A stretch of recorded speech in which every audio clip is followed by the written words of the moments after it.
લોકોને આ વિડીયો મોકલો, કારણ કે તેમને ખૂબ જ ઉપયોગી થવાનો છે. દોસ્તો, આરોગ્ય અને પરિવાર કલ્યાણ વિભાગ ગુજરાત રાજ્ય દ્વારા લોકો માટે એટલે કે જનતા માટે એક નવી સુવિધા શરૂ કરવામાં આવી છે, જેનું નામ છે 104 મેડિકલ હેલ્પલાઇન. જેવી રીતે 108 હોય છે તેવી રીતે જ આ 104 મેડિકલ હેલ્પલાઇન છે. 108 છે એ તમને ઘાયલ કે ઘટના સ્થળેથી હોસ્પિટલ સુધી પહોંચાડે છે, જ્યારે 104 છે એ તમારા ઘરે આરોગ્ય અધિકારી આવે છે અને તમારી ઘરે સારવાર કરે છે તાવની, અને એના માટે કોઈ ચાર્જ હોતો નથી, તદ્દન મફત સારવાર હોય છે.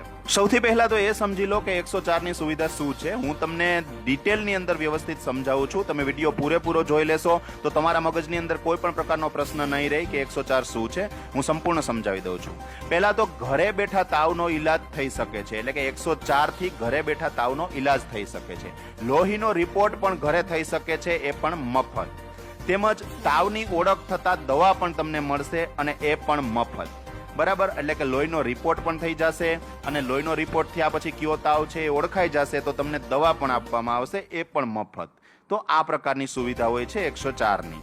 104 નો લાભ કઈ રીતે લેવો તે પણ તમે જાણી લો. સૌથી પહેલા તો તમારે 104 માં ફોન કરવાનો રહેશે. તમારા મોબાઈલમાંથી અથવા ઘરનો ફોન હોય તેમાંથી પણ થઈ શકે છે. પછી સામેથી તમને જે માહિતી પૂછે, તમારું નામ છે, દર્દીનું નામ છે, બીમારી પૂછે, ફોન નંબર, તો આવી બધી માહિતી તમારે તેમને આપવાની રહેશે. ત્યારબાદ આરોગ્ય અધિકારી તમારા ઘરે આવશે અને ત્યારબાદ તે તેનું નિદાન કરશે કે કઈ પ્રકારની બીમારી છે, અને ત્યારબાદ જરૂર પડશે તો લોહીનું પરીક્ષણ એટલે કે બ્લડ રિપોર્ટ કરશે, અને ત્યારબાદ ઓળખ થઈ જશે તાવની તો જરૂરી દવાઓ પણ આપશે કે કયો પ્રકારનો તાવ છે તે મુજબ તમને દવા પણ આપશે. ત્યારબાદ જો જરૂર જણાશે તો 108 ને ફોન કરીને દર્દીને રિફર કરશે, એટલે કે આરોગ્ય ઓફિસરને એવું લાગશે કે આ તાવ અહીં મટી શકે એમ નથી તો 108 ને ફોન કરી અને દર્દીને જે તે હોસ્પિટલમાં ટ્રાન્સફર કરશે. ત્યારબાદ આરોગ્ય ઓફિસર 104 રિસ્પોન્સ સેન્ટરને ફોન કરીને જાણ કરશે કે જેમનો ફોન આવ્યો હતો તેમની સારવાર થઈ ચૂકી છે. ત્યારબાદ ઘણી વખત 104 તરફથી તમને પણ ફોન આવી શકે છે ફીડબેક માટે કે તમને સર્વિસ કેવી લાગી. દોસ્તો, આ 104 ની સુવિધાની અંદર નિદાન, લોહીનો રિપોર્ટ, દવા,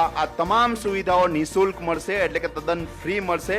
કોઈ પણ પ્રકારનો ચાર્જ આપવાનો થશે નહીં. તો મિત્રો, આ વિડીયોને વધારેમાં વધારે ફોરવર્ડ કરજો. આપણે વોટ્સએપ ઉપર ખોટા જોક્સ અને જે તે મેસેજો ફોરવર્ડ કરતા જ હોય છે, પણ આ વિડીયો ખૂબ જ ઉપયોગી છે, કામ લાગે એવો છે, જરૂરિયાતમંદને મદદરૂપ થઈ શકે એવો છે. તો મારે કોઈ કહેવાની જરૂર નથી, તમે ફોરવર્ડ કરજો, વધારેમાં વધારે ફોરવર્ડ કરજો.